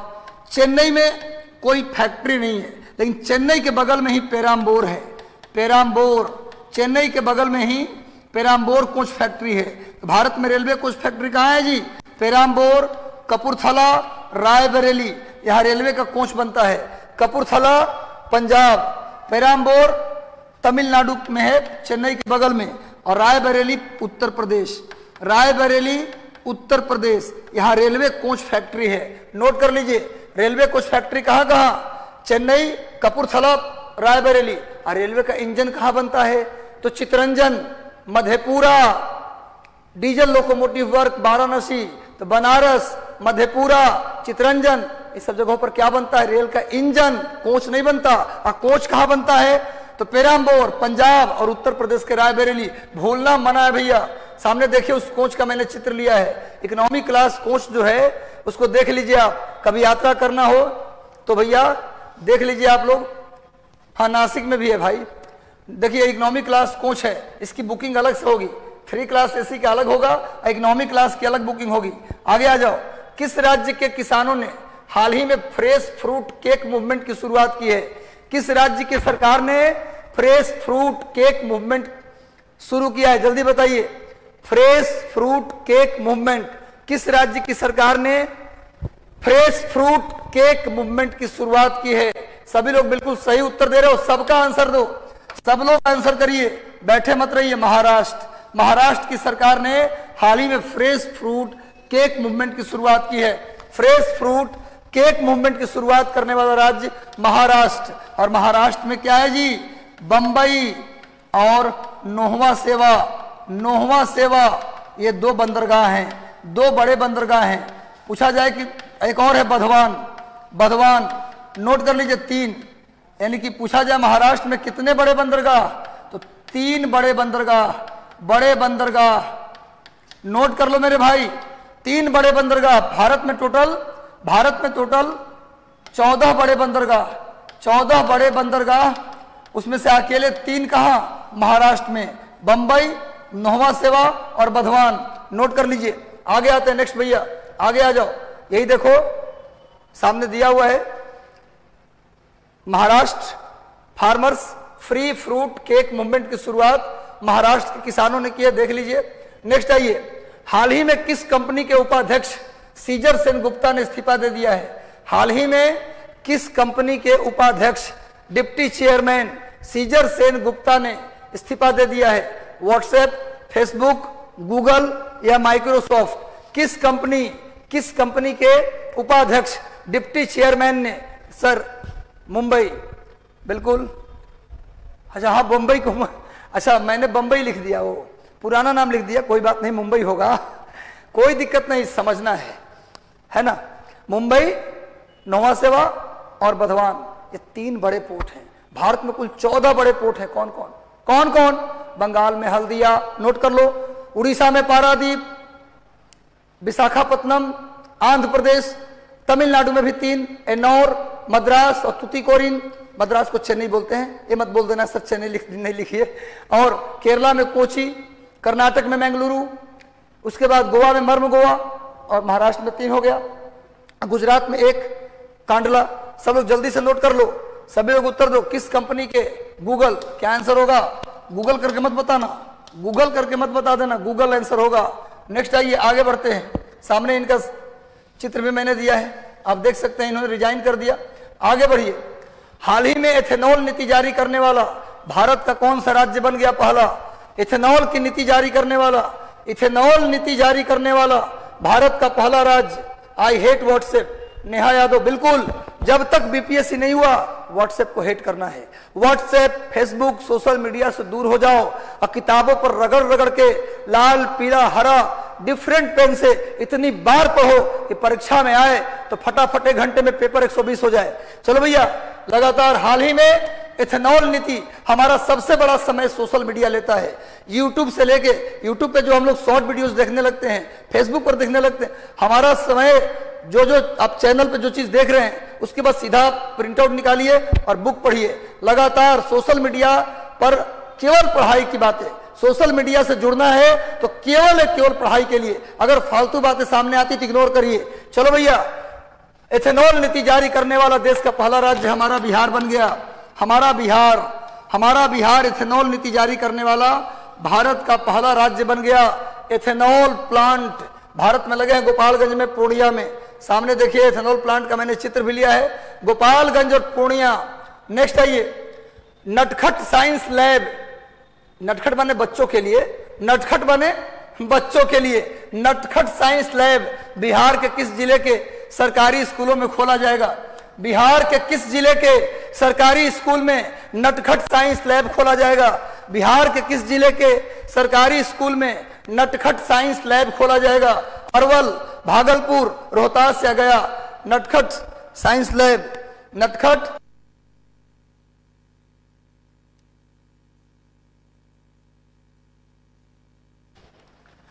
साइंस लैब बिहार के किस जिले में खोला गया? जल्दी बताइए। भागलपुर। क्या आंसर होगा? भागलपुर। भागलपुर को हम लोग सिल्क सिटी भी कहते हैं, भागलपुर को हम लोग सिल्क सिटी भी कहते हैं, नोट कर लीजिए। अब भागलपुर में ही विक्रमशिला विश्वविद्यालय, विक्रमशिला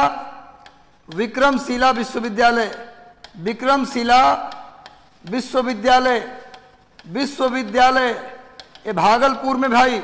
विक्रमशिला विश्वविद्यालय किसने बनवाया? धर्मपाल ने।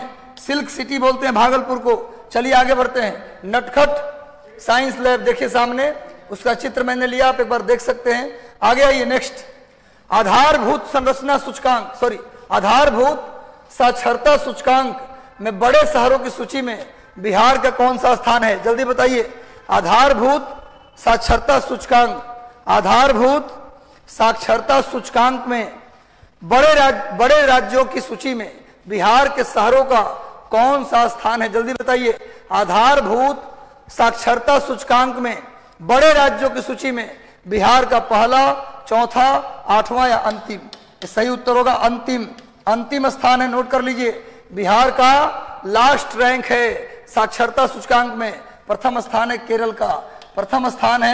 केरल का, नोट कर लीजिए भाई। आगे बढ़ते हैं। नेक्स्ट आइए। देश का सबसे बड़ा जूट और नेचुरल फाइबर पार्क किस जिले में लगाया जा रहा है? बिहार के किस जिले में देश का सबसे बड़ा जूट और नेचुरल फाइबर पार्क का स्थापना किया जा रहा है? जूट और नेचुरल फाइबर पार्क बिहार के किस जिले में लगाया जा रहा है? मुजफ्फरपुर, पूर्णिया, पटना, कटिहार? जल्दी उत्तर दीजिए।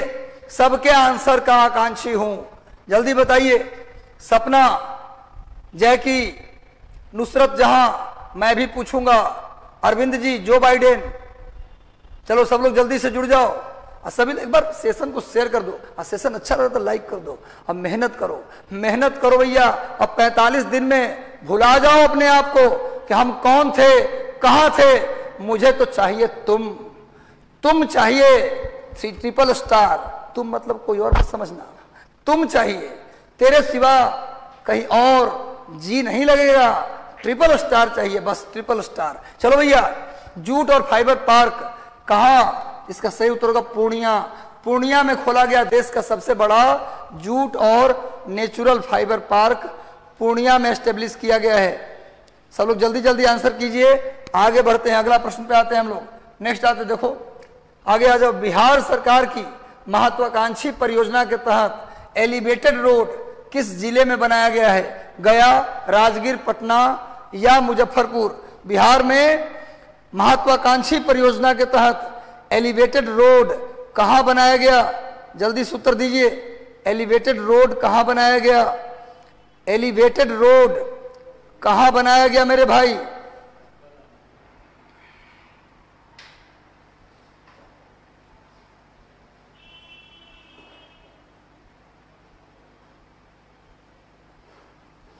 जल्दी बताइए, इसका सही उत्तर होगा राजगीर। बिहार में तो दुइये गो जिले हैं, ऐसे है 38 गो, लेकिन दुइये जिला है, एगो राजगीर है और दूसरा दरभंगा है। सब बनेगा तो दरभंगा में और ना तो राजगीर में, बाकी सब जिला तो किसी और देश में है ना जी। Rajgir, zoo safari Rajgir, film city Rajgir, हवाई अड्डा दरभंगा, एम्स दरभंगा, बाकी सब जाके इलाज कराइए यहाँ। चलिए आगे बढ़ते हैं। हालांकि चलिए कहीं भी हो, बिहार में ही हो रहा है, अच्छी बात है। इस तरह का रोड बना राजगीर में, ऐसा रोड राजगीर में बस बनेगा। आगे बढ़ते हैं, नेक्स्ट आ जाओ।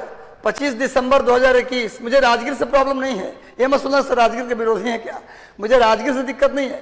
बिहार का सर्वांगीण विकास हो, हर जिला में अच्छा विश्वविद्यालय हो, अच्छा कॉलेज हो, उद्योग हो, हर जिले का अपना रोजगार हो, अपनी पावर हो, उसकी वैल्यू हो, हर जिले के हर एक व्यक्ति, पुरुष महिला, चाहे कोई भी धर्म का हो, कोई भी जाति का हो, सब पढ़े, सब बढ़े, सबका विकास हो, सबको उतना ही अवसर मिले जितना हर जिले को मिलता है। चलो भैया, 25 दिसंबर को मनाते हैं अटल बिहारी वाजपेयी के जन्म दिवस पर। क्या मनाते हैं जी, सुशासन दिवस। 25 दिसंबर को श्री माननीय अटल बिहारी वाजपेयी, पूर्व प्रधानमंत्री श्री अटल बिहारी वाजपेयी के जन्म दिवस को सुशासन दिवस मनाते हैं, नोट कर लेना।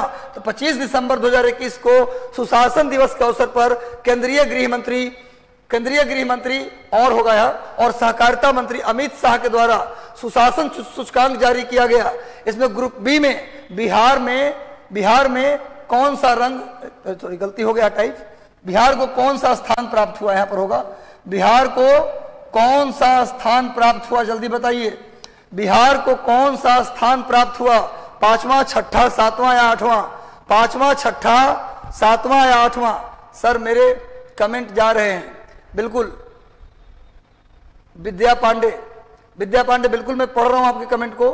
सर मेरे कमेंट जा रहे हैं, बिल्कुल जा रहे हैं भैया, बिल्कुल आ रहा है आपका कमेंट। प्रेम कुमार जी, ममता गुप्ता, नुसरत जहां, सबको शुभकामना, मेरा पूरा आशीर्वाद है, दिल से आशीर्वाद दे रहा हूं। प्रिया शर्मा, राकेश रंजन, नीतीश कुमार जी, जैकी कुमार, अल्पना, सबका मैसेज आ रहा है, सबका कमेंट आ रहा है, मैं सबके कमेंट को पढ़ता हूं। हमारे लिए सभी बराबर हैं, सभी बराबर हैं, सबको आशीर्वाद देता हूं, भगवान से प्रे करता हूं आप जहां जाना चाहते हैं चले जाएं। छठा स्थान मिला बिहार को। नेक्स्ट आइए, आगे आ जाओ। नेक्स्ट, यही गुड गवर्नेंस डे मनाते हैं, श्री अटल बिहारी वाजपेयी के जन्म दिवस को हम लोग गुड गवर्नेंस डे के रूप में मनाते हैं, गुड गवर्नेंस डे। नेक्स्ट आइए, आगे बढ़ते हैं हम लोग। विश्व मौसम विज्ञान दिवस कब मनाया जाता है, जल्दी बताओ, विश्व मौसम विज्ञान दिवस कब मनाते हैं। वर्ल्ड मेट्रोलॉजिकल डे, विश्व मौसम विज्ञान दिवस कब मनाते हैं। चलिए कोई बात नहीं, सुधांशु जी राजगीर से हैं तो मैं आपका पड़ोसी हूं, जल्दी बताइए, विश्व मौसम विज्ञान दिवस कब मनाया जाता है। विश्व मौसम विज्ञान दिवस कब मनाया जाता है, 1 मार्च, 12 मार्च, 21 मार्च या 23 मार्च। विश्व मौसम विज्ञान दिवस कब मनाया जाता है, 1 मार्च, 12 मार्च, 21 मार्च या 23 मार्च। अरे राजगीर मेरा आन बान और शान है भाई, राजगीर मगध साम्राज्य 16 महाजनपदों में सबसे पावरफुल मगध, उसकी राजधानी राजगृह, गिरिब्रज, जहां जरासंध का अखाड़ा है, जरासंध दुनिया का बलशाली योद्धा जरासंध का अखाड़ा है। मुझे राजगीर ने गर्व करना सिखाया है। राजगीर को कैसे कम आंकोगे? चलो भैया, राजगीर हमारा आन बान और शान है भैया। विश्व मौसम विज्ञान दिवस कब मनाते हैं? 1 मार्च, 12 मार्च, 21 मार्च या फिर 23 मार्च? सभी लोग उत्तर दीजिए। 23 मार्च। 23 मार्च को मनाते हैं मौसम विज्ञान दिवस। 23 मार्च को मनाते हैं मौसम विज्ञान दिवस। चलो भैया आगे, मौसम विज्ञान दिवस मनाते हैं 23 मार्च को। देखो March 23 world meteorological day. World meteorological day कब मनाते हैं? 23 मार्च को। आगे बढ़ो तो भैया, the book of Bihari literature का संपादन अभय कुमार ने किया है। अभय कुमार का संबंध बिहार के किस जिले से है? जल्दी बताओ, अभय कुमार का संबंध बिहार के किस जिले से है? The book of Bihari literature, the book of Bihari literature, इस किताब के संपादक हैं अभय कुमार। बताइए ये किस जिले से संबंध रखते हैं? रोहतास, नालंदा?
चलिए, हेलो, सब लोग जुड़े रहिए, कोई नहीं जाएगा भाई, सब लोग जुड़े रहिए, जल्दी से सब लोग जुड़ जाइए। आवाज आ रहा है? अब आवाज आ रहा है? ईरान का पुराना नाम है फारस पर्सिया, राजधानी तेहरान, वहां 2 मरुस्थल है, दस्ते लूत और दस्ते कबीर। पूरे पश्चिम एशिया में शिया मुसलमानों का देश ईरान है, नोट कर लीजिएगा। चलो नेक्स्ट आते हैं भैया आगे। दुनिया की नंबर 1 महिला खिलाड़ी, बहुत इंपॉर्टेंट, दुनिया की नंबर 1 महिला खिलाड़ी एस्ले बार्टी। एस्ले बार्टी ने संन्यास लेने की घोषणा की है। एस्ले बार्टी संन्यास लेने की घोषणा की है। ये किस देश की खिलाड़ी हैं? दुनिया की टेनिस खिलाड़ी एस्ले बार्टी। 41 से सर, अच्छा देख लेता हूं 41 में क्या था, एक बार चेंज कर लेता हूं, देख लेता हूं। 41 में क्या था? विश्व मौसम विज्ञान दिवस कब मनाते हैं? 23 मार्च को। विश्व मौसम विज्ञान दिवस 23 मार्च। आगे आते हैं भाई, the book of Bihari literature, इसका संपादन अभय कुमार ने किया था। ये कहाँ के रहने वाले हैं? ये रहने वाले नालंदा के हैं। अभय कुमार जी का चित्र भी है, देख लीजिए। मोहम्मद रजा मासूमी को 13वां ग्रीन स्टोन फोटोग्राफी पुरस्कार दिया गया। ये किस देश के हैं? तो ईरान को। ईरान के बारे में भी बताया मैंने आपको। सब लोग जुड़े रहिए, कोई नहीं जाएगा। लास्ट 6 क्वेश्चन और बचा है, बस कुछ नहीं, दुनिया पलटेगा नहीं, इतना देर में कुछ नहीं होना, लगातार जुड़े रहो, अंतिम देख के जाना। दुनिया की नंबर 1 महिला खिलाड़ी एस्ले बार्टी ने संन्यास ले लिया। किस देश के खिलाड़ी हैं? सीरिया, स्पेन, रूस या ऑस्ट्रेलिया? किस देश के खिलाड़ी हैं? सीरिया, स्पेन, रूस या ऑस्ट्रेलिया? गलती उत्तर, ऑस्ट्रेलिया। ऑस्ट्रेलिया के एस्ले बार्टी ऑस्ट्रेलिया के प्लेयर हैं, बहुत बेहतरीन खिलाड़ी एस्ले बार्टी। इन्होंने संन्यास लेने की घोषणा कर दी है। एस्ले बार्टी ने संन्यास लेने की घोषणा कर दी, पहचान लीजिए चित्र इनका, और ये संन्यास ले लेंगी। इनका कहना है कि मैं खेल नहीं पाती। आगे बढ़ते भैया, रितु खंडूरी, बहुत इंपॉर्टेंट, इस सेशन का सबसे महत्वपूर्ण, किस राज्य की पहली महिला स्पीकर बनी है? रितु खंडूरी किस राज्य की पहली महिला स्पीकर बनी है? जल्दी बताइए, रितु खंडूरी किस राज्य की पहली महिला स्पीकर बनी है? जल्दी बताइए।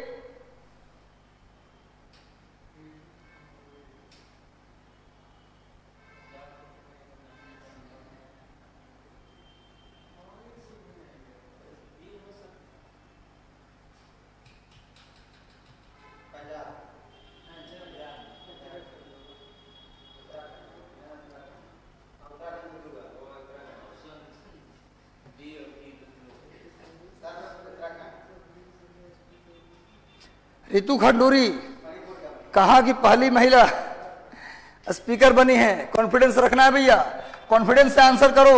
उत्तराखंड। रितु खंडूरी उत्तराखंड की पहली महिला स्पीकर बन गई। रितु खंडूरी उत्तराखंड की पहली महिला स्पीकर बन गई भाई। सामने रितु खंडूरी जी का चित्र है, जहां से विधानसभा में लड़ी है, इनका पूरा ब्यौरे है, समझिए। कोट द्वार से, लिख लीजिए, एक कोट द्वार से विधायक है। कहां से विधायक हैं? कोट द्वार, नोट कर लीजिए। और उम्र 56 साल, स्नातक शिक्षा, संपत्ति का ब्यौरा दिया इन्होंने। तो भैया ये पहली महिला विधानसभा स्पीकर, उत्तराखंड की पहली महिला विधानसभा स्पीकर। महिलाएं किसी से कम नहीं है। पद्म भूषण पाने वाले, बहुत इंपॉर्टेंट, पद्म भूषण पाने वाले पहले पैरा एथलेटिक्स खिलाड़ी कौन बन गए? पद्म भूषण पाने वाले पहले पैरा एथलेटिक्स खिलाड़ी कौन बन गए? जल्दी बताइए। दीपा मल्लिक, देवेंद्र झांझरिया, प्रमोद भगत, या फिर इनमें से कोई नहीं? कौन बन गए?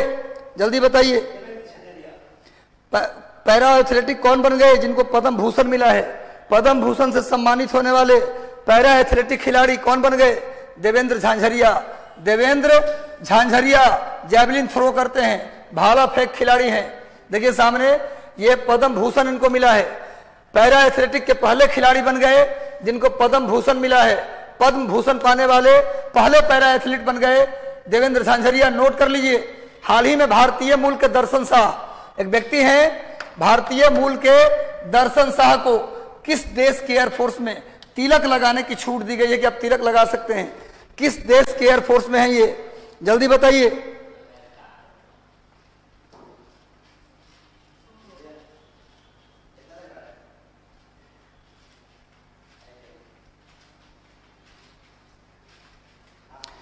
चलो, जिंदगी में तपिश कितनी भी हो कभी हताश मत होना, क्योंकि धूप जितनी तेज हो समंदर कभी सूखा नहीं करते। धूप कितनी भी तेज हो समुंदर कभी सूखा नहीं करते। तुम समंदर हो और तुम्हारे अंदर क्षमता है, तुम्हारे अंदर क्षमता है कुछ भी करने का। दिनकर ने लिखा, खम ठोक ठेलता है जब नर, पर्वत के जाते पांव उखड़, मानव जब जोर लगाता है पत्थर पानी बन जाता है। बना दो पत्थर को पानी, लगा दो आग। दर्शन साहब ये अमेरिका के एयरफोर्स में है। अमेरिका के एयरफोर्स ने कहा है कि आप तिलक लगा सकते हैं एयरफोर्स में रहते हुए भी। ये भारतीय मूल के हैं दर्शन साहब, सामने देखिए, अमेरिका के एयरफोर्स में गए हैं, इनको तिलक लगाने की छूट दी गई है। अमेरिका के एयरफोर्स ने इन्हें तिलक लगाने की छूट दे दी है। आगे बढ़िए, हाल ही में एनएसओ की रिपोर्ट के अनुसार भारत में शहरी बेरोजगारी घटकर कितने प्रतिशत रह गई है। NSO national sample organisation, national sample survey था पहले, एनएसएसओ था पहले इसका नाम था एनएसएसओ, अब इसी का नाम बदल के एनएसओ कर दिया। पहले था एनएसएसओ, इसका नाम बदल के कर दिया गया एनएसओ। इसने भारत के बेरोजगारी दर को, भारत के शहरी बेरोजगारी को घटाकर कितना कर दिया, 9.8, 7.8, 7.3 या 9.7। सभी लोग उत्तर दीजिए, जितने लोग जुड़े हैं सभी लोग आंसर कीजिए। बीच में एक बार साउंड चला गया था, कभी कभी टेक्निकल फॉल्ट हो जाता है, टेक्नोलॉजी हमारे बस में नहीं होती। चलिए भैया 9.8 ये नोट करिएगा, बहुत इंपॉर्टेंट है, मेंस में भी काम आएगा। मेंस का जब आप आंसर लिखिएगा ना तो वहां भी ये काम आने वाला है। चलिए नेक्स्ट आते हैं, अगला क्वेश्चन। एनएसएसओ का चित्र मैंने दिया है, जो पहले नाम था अब इसका नाम एनएसओ कर दिया। आगे आइए, हाल ही में जम्मू कश्मीर के किस दर्रा से रेलवे लाइन बनाने की योजना बनाई जा रही है। जम्मू कश्मीर के किस दर्रा से, जम्मू कश्मीर के किस दर्रा से रेलवे लाइन बनाने की योजना बनाई जा रही है। जो जिला, ये सभी सुन लो, ये सभी दर्रा जम्मू कश्मीर के हैं। ये सब के सब दर्रा कहाँ हैं जी, अभी नोट कर लो, ये भी इंपॉर्टेंट है। सभी जम्मू कश्मीर के दर्रे हैं, ये सब के सब जम्मू कश्मीर में हैं, ये भी नोट कर लो। ये दोनों महान हिमालय में, ये दोनों कहाँ हैं जी, महान हिमालय में। और ये दोनों कहाँ हैं जी, मध्य हिमालय में, ये भी नोट कर लीजिए। दोनों, चारों जम्मू कश्मीर में, लेकिन दो महान हिमालय में और दो मध्य हिमालय में। तो बताइए, ये भी नोट कर लीजिए, ये सब जम्मू कश्मीर में, दो ग्रेटर हिमालय में और दो मिडिल हिमालय में। तो बताइए किस दर्रा से होकर रेलवे लाइन बनाने का योजना है सरकार का। इसका सही उत्तर होगा जोजिला दर्रा। नोट कर लीजिए जोजिला दर्रा। और एक बात और नोट कर लीजिए, जब लिख रहे हैं तो बेहतर करना है। यह है श्रीनगर, ये है श्रीनगर, यहां पर है गिलगित, पाकिस्तान में गिलगित, और यहां पर है लेह। इसको बना लीजिए, लेह। श्रीनगर से लेह को जोड़ता है कौन, श्रीनगर से लेह को जोड़ता है जोजिला दर्रा। नोट कर लीजिए, जोजिला दर्रा श्रीनगर को लेह से जोड़ता है। और बुर्जिल दर्रा, नोट कर लीजिए, बुर्जिल दर्रा किसको जोड़ता है भाई, इससे बेहतर जानकारी नहीं मिलेगा। नोट कर लीजिए, श्रीनगर से गिलगित जाना है बुर्जिल दर्रा से जाएंगे, श्रीनगर से लेह जाना है जोजिला दर्रा से जाएंगे। नोट कर लीजिए। और पीर पंजाल और बनिहाल ये दोनों से जाते हैं। सुन लो, अगर आपको जम्मू से श्रीनगर जाना हो, यदि आपको जम्मू से श्रीनगर जाना हो तो सबसे पहले मिलेगा बनिहाल। पहले कौन मिलेगा जी, बनिहाल, उसके बाद मिलेगा पीर पंजाल। नोट कर लीजिए, श्रीनगर से, जम्मू से श्रीनगर को कौन जोड़ता है, बनिहाल और पीर पंजाल। जम्मू से श्रीनगर को कौन जोड़ता है, बनिहाल और पीर पंजाल। और श्रीनगर से गिलगित को बुर्जिल, श्रीनगर से लेह को जोजिला। भूलना मना है, इसका स्क्रीनशॉट लीजिए, जल्दी से इसका स्क्रीनशॉट लीजिए। अभी सरकार ने जोजिला दर्रा से होकर रेलवे लाइन बनाने का फैसला किया है, स्क्रीनशॉट लीजिए। आगे बढ़ते हैं भैया, आगे आ जाओ, सामने देखो, ये जोजिला टनल का मैंने चित्र लिया है। आगे आ जाओ, नेक्स्ट। ऐसा लास्ट क्वेश्चन था ये। कैसा लगा सेशन, ये प्रश्न लास्ट था। कैसा लगा आपको सेशन, एक बार कमेंट करके बताइए। खूब मेहनत कीजिए। सेशन अच्छा लगा हो तो लाइक कर दीजिए, शेयर कर दीजिए। चैनल पर नए हैं तो तो सब्सक्राइब कर लीजिए। इसी प्रकार से ऊर्जा से भरा हुआ सेशन लेकर हम रोज आएंगे, कल भी आएंगे। इस हफ्ते इकोनॉमिक सर्वे और बजट पर भी कुछ सेशन हम लेंगे और अब रिवीजन क्लासेज भी शुरू करेंगे। लगे रहिए, बने रहिए। हमारी शुभकामना, ईश्वर से प्रार्थना है कि आप जहां जाना चाहते हैं, जो आपके सपने हैं, जल्दी और आराम से पूरे हों। धन्यवाद। All the best. God bless you. शुभकामनाएं। Thank you.